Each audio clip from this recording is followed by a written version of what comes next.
And Cuban men are so romantic. Just like openly attracted to you.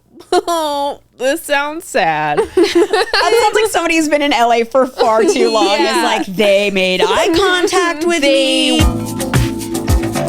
Hello and welcome to Cleopatra. I'm Christy Bana. And I'm Lynn Molly, and this is a podcast about two Middle Eastern comedy queens digging up the funny from the first generation experience. Our guest today is amazing. I'm so excited to talk to her. She is a television writer and a comedian. You may have seen her work on Clone High, Silicon Valley, and the Unbreakable Kimmy Schmidt. Give it up at home for Ms. Marlena Rodriguez. Hello. Thank you so much. Welcome, Thank you, Marlena. How are you doing? Wow, how am I doing? What a loaded question. At this point, I do feel like how are you doing is a personal attack. But I would say a 6 out of 100. Out of 5. Out of 5. Oh, wow, so good. I'm full of twists and turns. So what we usually do on this podcast is we like to do a deep dive of your history and kind of explore the similarities between other guests we've had and our own personal experiences. And we generally go as far back as parents. Some people go as far back as grandparents. Maybe you want to go back to, I don't know, Mesopotamia, wherever you want to start is. I'll go back to Pan Am. I'm Cuban-Puerto Rican. My dad came here from Cuba when he was 9 with his 2 sisters and his parents. And they came here in 72. And a lot of people are like terrible and are like, oh, did they come on a boat like in like a raft? And it's like, no, they came on a plane. On a raft.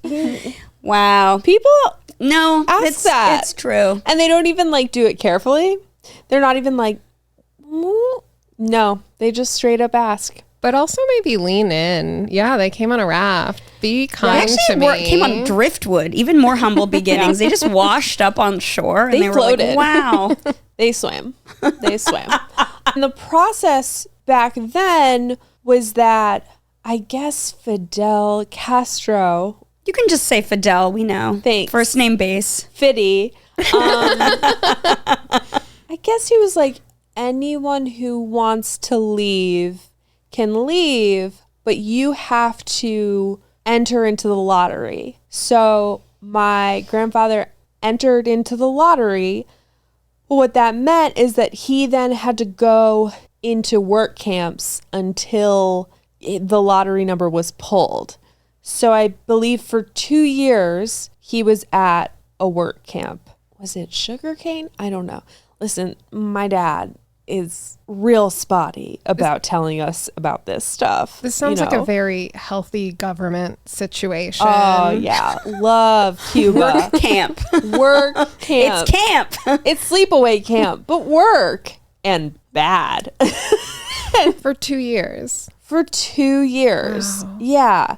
It's crazy because when my grandparents were alive, there was like a massive language barrier because Spanish, even with my parents, was used as like a secret language instead of like something to pass on. Wait, your parents didn't teach you Spanish because they wanted to withhold information? Is that what you're saying? Yes. Oh my God, so if they wanted to talk about work camp, they were like, in Espanol, solamente. Well, I think it was like 2 things. I think it was my parents could talk about whatever they wanted in front of us. That's so rude. Super rude. Sorry to... Like, it's crazy to think that, like, white parents couldn't do that. And they resorted to spelling, I guess. And the second reason is assimilation. Like, if they didn't teach us, then we couldn't really have accents. And so my grandparents weren't necessarily that way.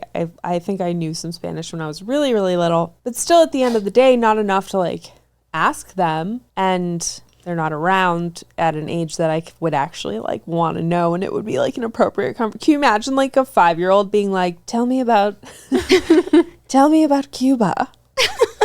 So where did your parents move? Did they move to California?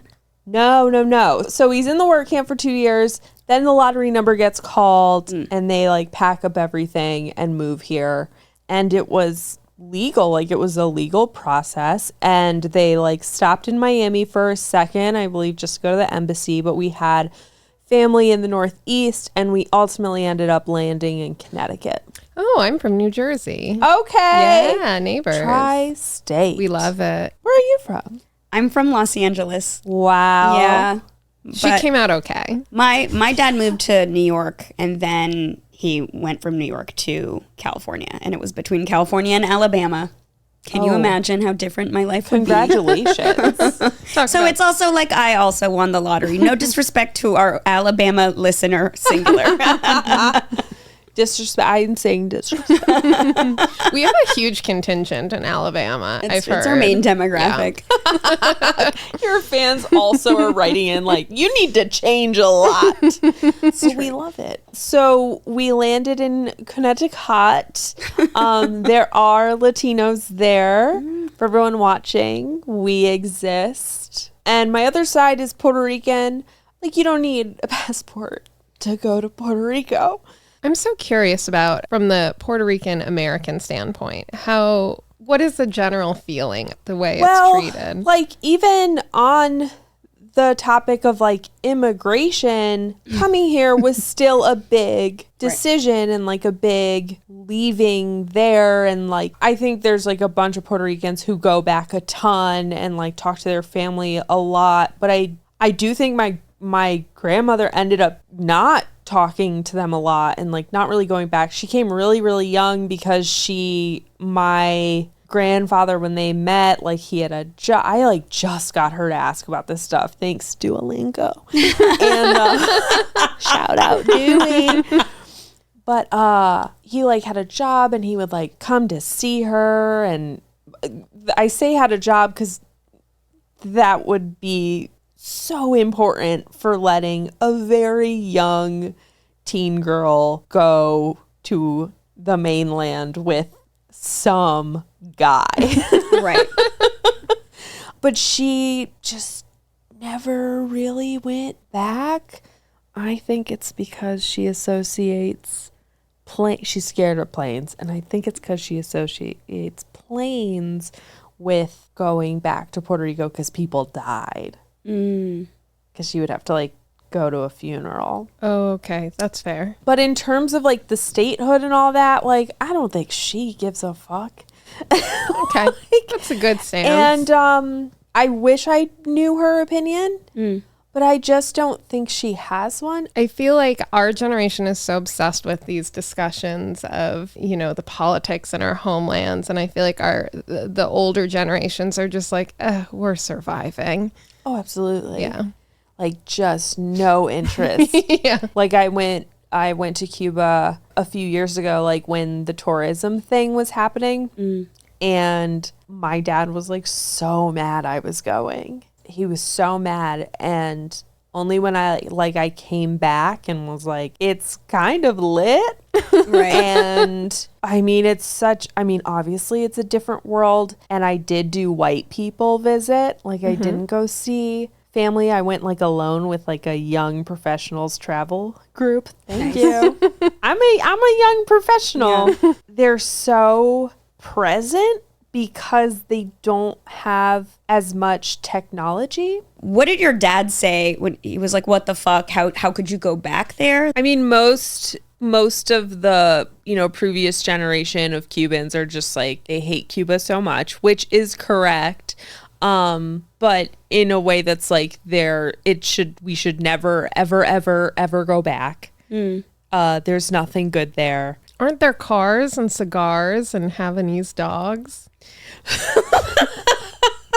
are things. Yes. No, I mean, like, that's what was so great about doing like the white people version was that we got to like go to restaurants. Yeah. We got to literally do anything touristy, which people there are not allowed to do. They're not allowed to go in hotels.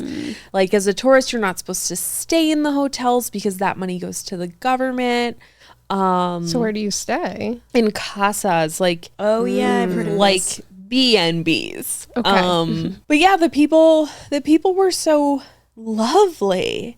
and they would ask me for money, and I gave them as much money as I could. Yes. Like every woman came up, we were in the middle of lunch, she was like, can I braid your hair? And I was like, you fucking bet. I might get canceled for having cornrows, but it's for the economy. take as much of my, and like the rest of my tour group was just like, they're preying on you. And I was like, sounds good.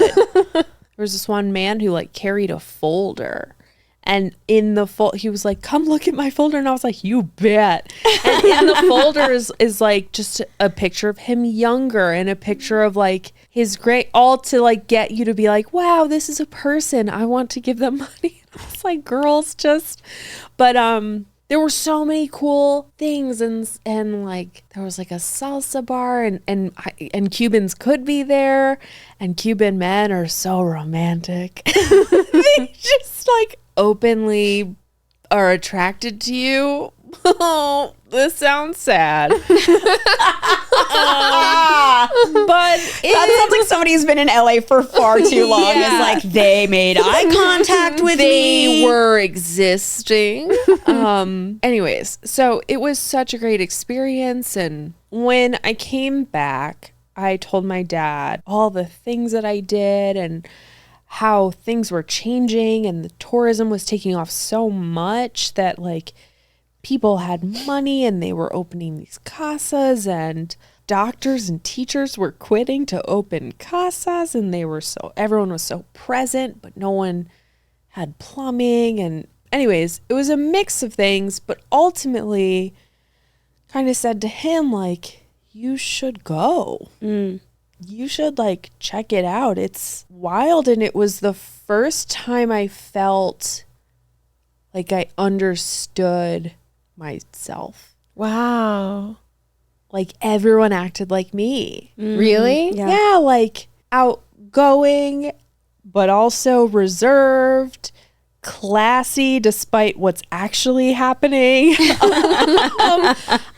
Hilarious. Like everyone had my sense of humor. The best was making Cubans laugh with my terrible Spanish. Like being able to put together enough that they would laugh, and I was like, oh my God. So How he ended crazy. up going, and now he like talks to people there all the time. Oh, that's lovely. So It's you so opened cool. the doors. I'll take full credit for that. So you stopped in Miami, and then they went straight to Connecticut, I believe so. and you were Yeah. born in Connecticut. I was born in Hartford, Connecticut. Wow. Beautiful. But don't worry, we lived in West Hartford public schools. Got it. We lived in public schools? Okay. We lived in West Hartford, which is like a small Pasadena. Cute. Oh, it was. Everything I know from Gilmore Girls, so I apologize in advance. Close. Very It's close. pretty close. I think it might be based on West Hartford. Wow. If not like Farmington, but like the general area Gazebo? that I was in, we're covered in gazebos. It's like the blemish of the town. Yeah, just pops up Whitehead, like there it is. Rampant gazebo epidemic. So my parents are fitness people, like hardcore. So they opened a gym. And then when they got divorced, my dad moved into it. They closed it and he moved in. So we moved out of the public school and into the gym. Yes. Was it a big gym or a boutique gym? It was like a loft. It was still big, but it was like a boutique. Okay. His bed was the treadmill. Yeah, like it was just like, but he was like off to my bed. He was like a fitness guy. So he like didn't get rid of a lot of equipment. Like he loved it. Wow. Are your parents like super in shape? Yeah. I don't know why, but that's like, that would trigger me so much. It was terrible. I would just be like, ugh. It's so terrible to grow up with hot parents. Because you're like, well, what am I doing? Were you a gym person growing up, or was the rebellion to not be a gym person? They're like, you have to go every Sunday. Like, Church. I was there every day. You were at a gym every day. Pretty much every day, because my mom would like put us in the daycare. Gyms used to have daycares. Yeah. That used to be Mom like do. a super normal, like every gym at a daycare. And so we would just be in the daycare until I was like so much older. So then I was like, I'm not doing this anymore. And I just I went to 2 high schools. I'm like, I'm going to go to so much high school that I can't be at the gym. I went to like a regular high school in the mornings, and then I went to a performing arts high school like in the afternoons. Wow. And then would do like after school bullshit and like. That's cool. What kind of performing arts stuff did you do in high school? I was a voice major for the first 3 years, and then I like blew that up. And What does that mean? Like your vocal cords? I hated my teachers, and so I like denounced them in like a paper, and then gave that paper to the principal. Okay, Martin Luther. You're like, I went to and I tacked it on the door, and I was like, this is over. They were just like so emotionally abusive and like made me feel so much worse about myself. And I was like, no, they're not going to do this to anybody. They still work there. So What chutzpah. I love that so much. I really used to be like a justice. I used to have so much energy, you know? Yeah. Isn't that crazy how much Yeah. energy we used to have? Please tell me you email them each of your successes. I saw one of them last Christmas break when I went home, and it was very like, you love your abuser bullshit, where I was like, hi. yeah. What a Hello, wreck. Stockholm syndrome. Yeah. I was like, it's so nice to see you. It's like, okay, gonna bring this to therapy. But Just have like a printed out IMDb of your page, and you're like, here, some light reading for you, all of my accomplishments. because I got off Facebook, so they're not up to date, you know. So for my last year of the arts high school, I was a theater major, and then was like, I'm gonna go to musical theater school. Wow, those auditions, huh? Triple threat, she may think. Okay, say more. So you two have in common that you have like a performing arts and theater background. I don't have any such background. Christy was a lawyer. I was a lawyer, but then also I did music. Like A musical lawyer. I was a I was a wandering minstrel telling advice in song. So funny. But I didn't have anything like on stage. I was always behind a drum set, so that was like my like protection. A drumming lawyer? A little drummer lawyer. God, I love I'm in the that. Bible actually as the little drummer lawyer. There's a song about you.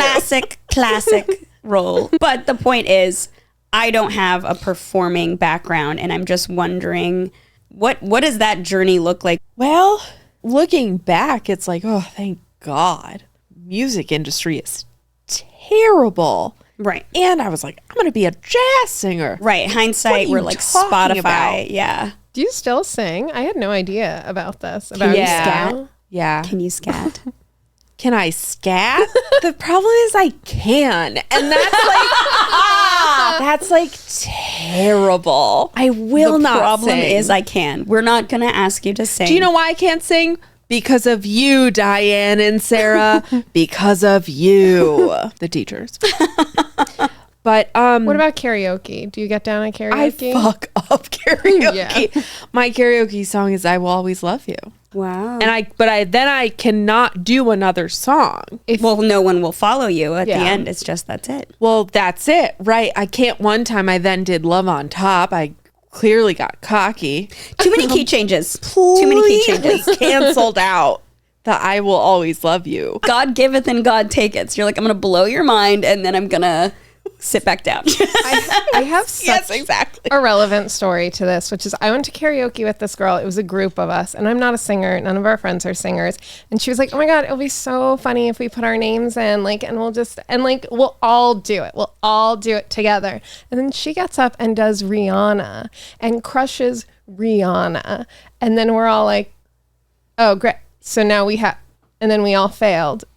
And none of us keep in touch with her. So that really is a testament to... Yeah, that's why you still That have feels friends. like a warning. Yeah. Don't Yeah. do that. if you ended with "I will always love you," I got to take it down after. yeah. I'll Exactly. rap. We've got to see That'll you. be my new thing. Rapping. Did you go to college for performing arts? I tried to get into the musical theater schools. Didn't happen. But I got into Boston University, which was like a very serious, super serious conservatory program. I auditioned for that one. Didn't get in. I went to Emerson. Oh, yes. Yeah. Well, Emerson was very serious. Yes, too. Wait, yes, yes. you But did not the musical theater. Oh, I was going to say, that was a hard program I to was get into. Theater studies. Still counts. Yeah. That's awesome. I think they were like a diverse person applying to Emerson. Right? You're That's in. so crazy. Yeah. Like, I don't think we had any black people in our class, which is insane. Right. That's insane. Emerson had at least like one of each contingent. Oh, boy. But did they keep them down? Yes. I mean, yeah, I had to drop out. But that's where I started writing. And I was playwriting. It was so awesome. And it was the first time that I felt the characters were just like speaking and I was just like writing it down. And I was like, what magic is this? And it was so cool. I'm so in awe of people who have that, because I feel like anytime I try to write a character, it sounds like a bitchier version of me. It's all lawyers. It's all just shitty lawyers. It's all the bad people in my head telling Well, me. someone has to write 12 Angry Women. I'm waiting for the drummer lawyer show. She's a lawyer. Whiplash part She's 2. a drummer by day and a lawyer by night. Night Court meets Whiplash. This is the show nobody asked for. I'm in. Drumming is what pays the bills, but lawyering It's is my what passion. But you also litigate for drummers. Your Honor, I have 3 points. I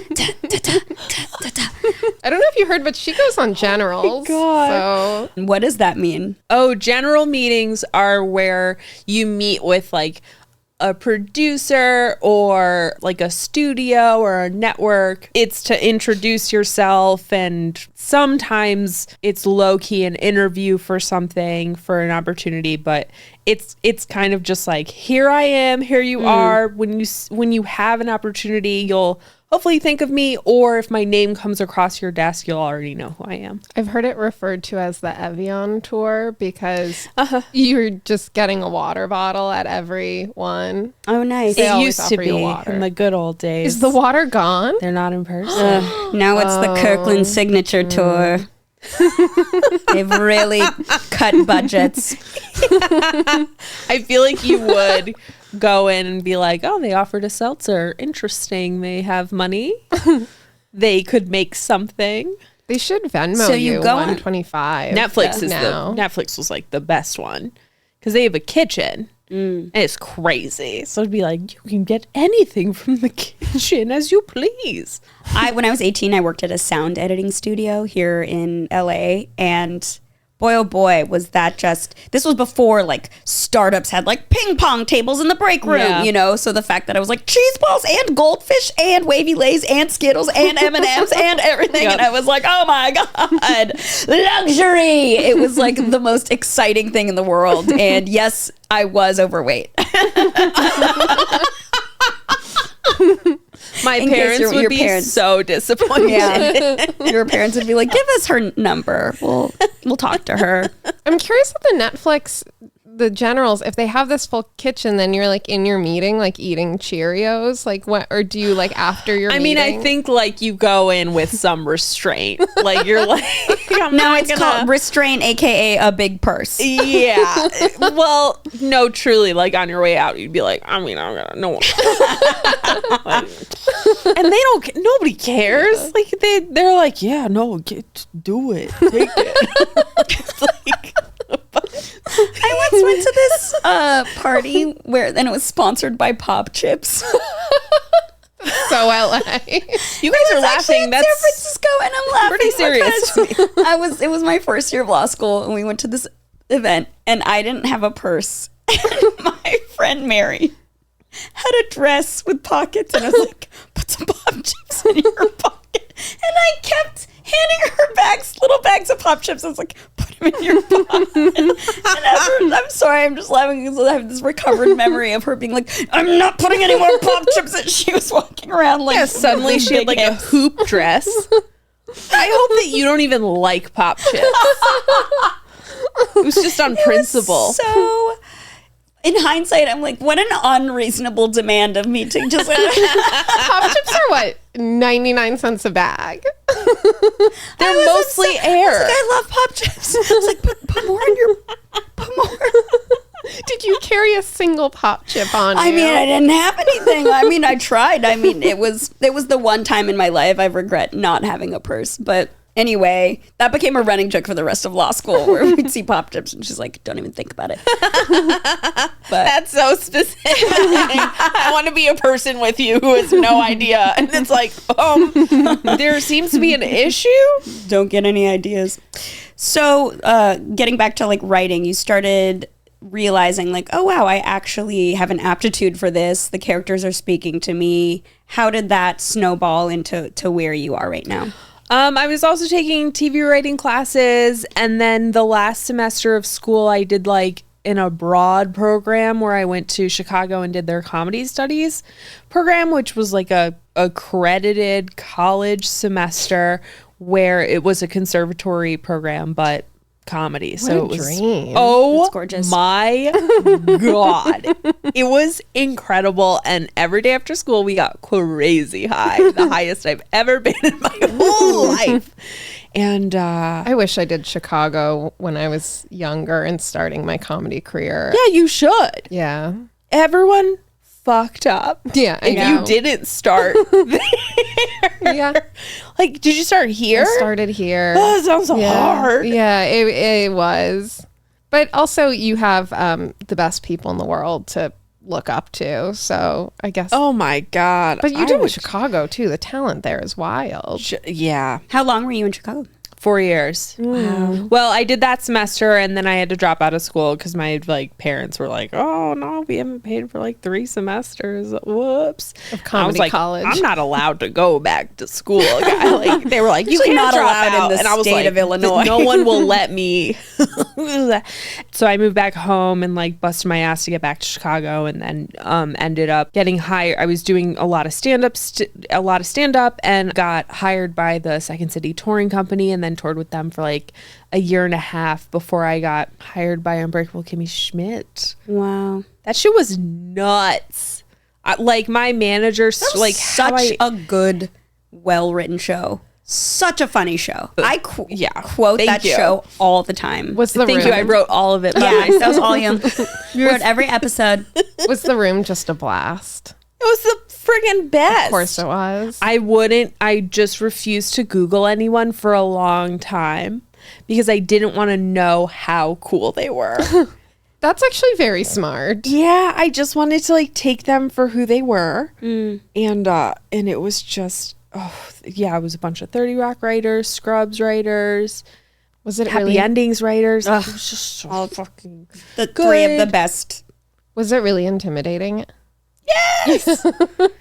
I didn't know what I was getting into at all. You know, nobody tells staff writers, unless they're coming up from like being writers assistants and all that, like nobody tells staff writers how to do that job, and which is like super irresponsible. Do you think that's because nobody has time to do it, or because there's a sort of chip on everyone's shoulder of like, it's not my job and you have to learn by doing, and the really good people will figure it out kind of a thing? It's almost like a inadvertent hazing. I mean, this happened at Second City as well, and probably happened as I was doing improv as well, and I think probably also happens in stand-up. Like, I think in showbiz, there's a bunch of unwritten rules. My mentees, like, I try to tell them as much as I can.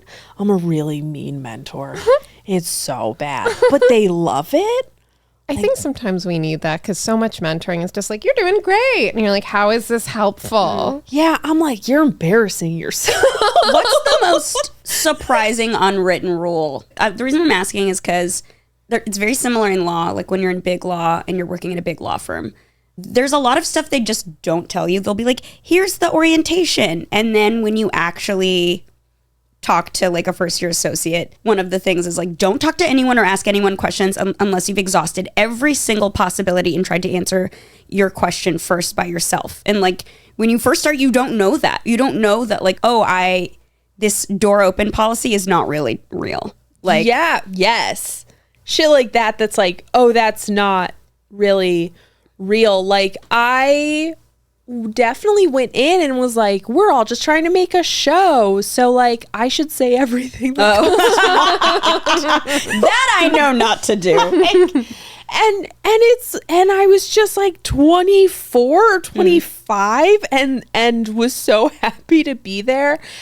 Like, it's so cringe looking back, but I think it's also like a white people thing of like, or let me go the opposite direction. In my Latino family, like, that was my first writer's room of like everyone just trying to be the funniest and throwing in and like building. And improv is like that too, where it's like, get in there. Don't hold back. Like, I feel like with improv, like, women tend to hold back. So the tip would be, when you go into a writer's room, your number one talent should be listening. Like, I think it can get misconstrued where people are like, staff writers, like, don't say anything. And it's like, no. Listen and find where you can be helpful, but really just like listen and you will find it there. I always love hearing when people are able to just find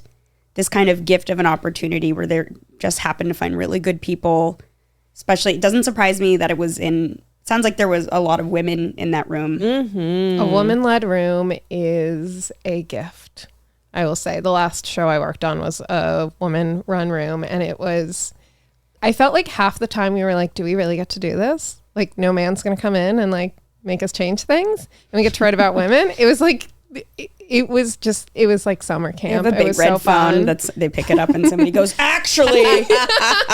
We call that a notes call. Oh, it's funny. Hello, it's the network. Love you. Did you read that? All of you.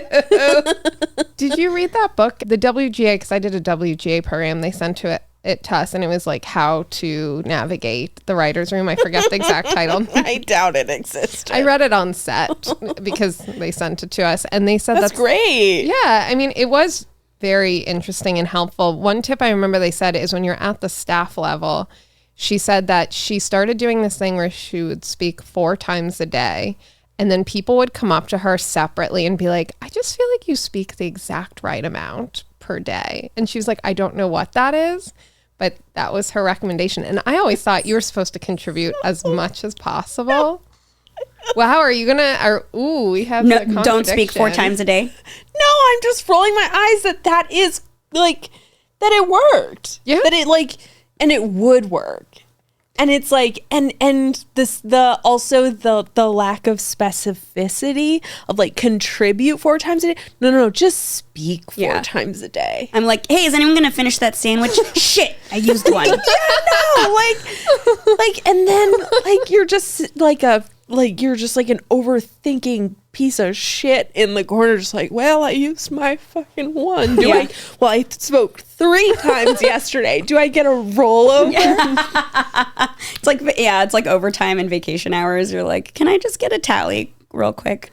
But I wonder the person who said that when they were a writer, because over the course of my like 8-year career, have seen the rooms transform egregiously. Like Kimmy Schmidt was a huge room, like 16, if not 17 or something people. How many episodes per season? Were there a lot? 13.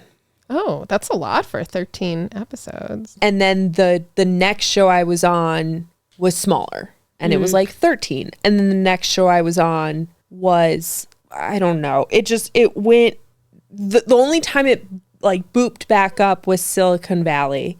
But even that was like a pretty small room. I say that because it's like when that advice was given or where it came from, the time it came from might have been when there were 20 writers in a room.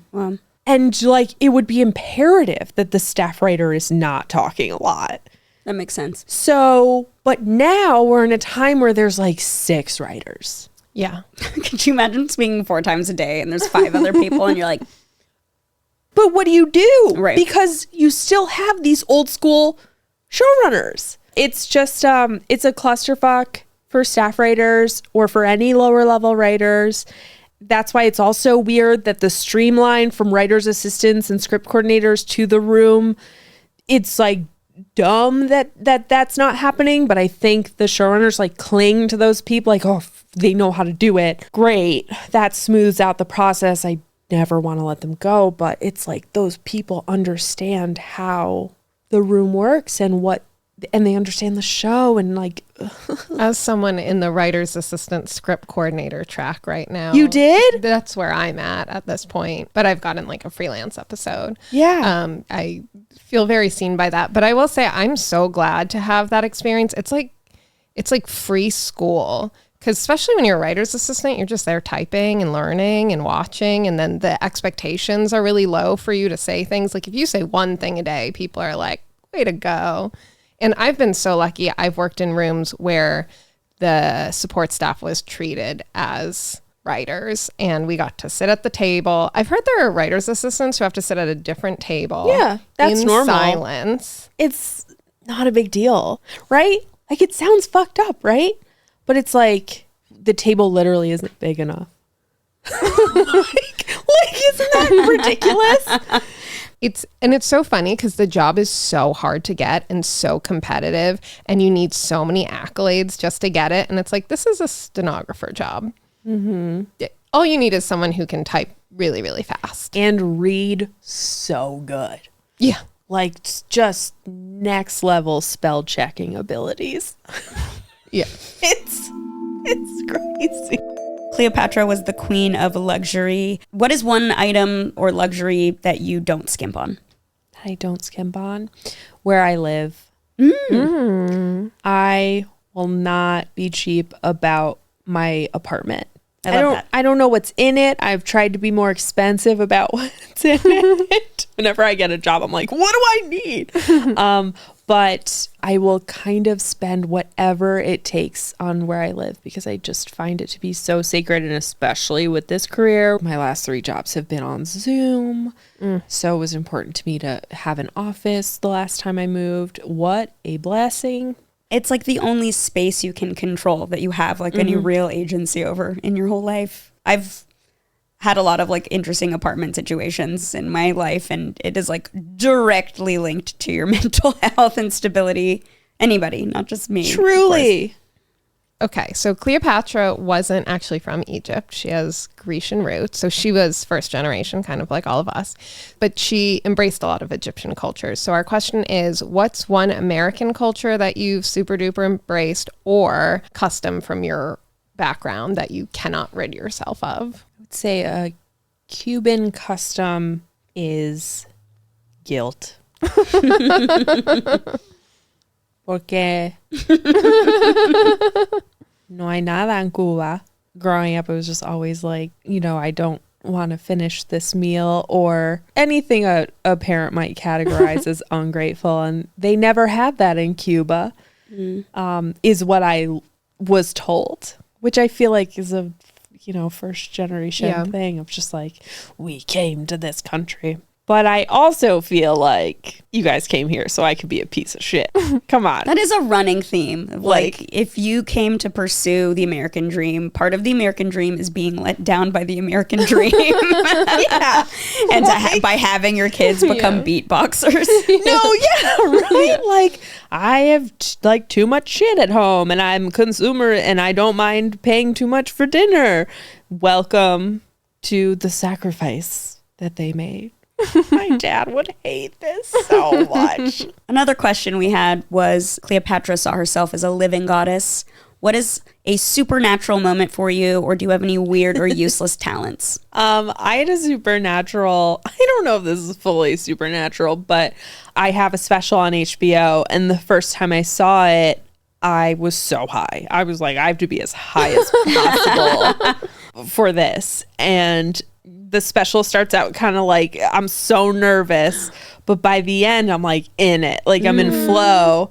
And I was watching and I do my closer and it crushes, and then I'm like, I twerk on the stool, sure. And I thought to myself, oh man, she looks so cool. I wish I was her. And then I was like, oh my God, I am her. And that felt like just out of body weird. And then you realized it was mushrooms and not pot. Yeah, right? No, seriously. And then I just started crying hysterically. It was really cool to be jealous of someone on screen, and it was me. That is amazing. That's a very Beyonce moment. Yeah. She's constantly feeling that. I wonder if Beyonce watches Beyonce and is like, it's Beyonce. It's me. Thank you. We have a segment called Dig Deep. The first question is, if your life were a crossover of 2 TV shows or films, what would they be and who would play you? My crossovers would be happy endings, like a splash of I Love Lucy. Ooh. And probably like internally Ace Ventura. I can't explain that last one. It's more like the chaos of it all. I can see that. I have ADHD. I think internally there's a lot of Ace Ventura happening.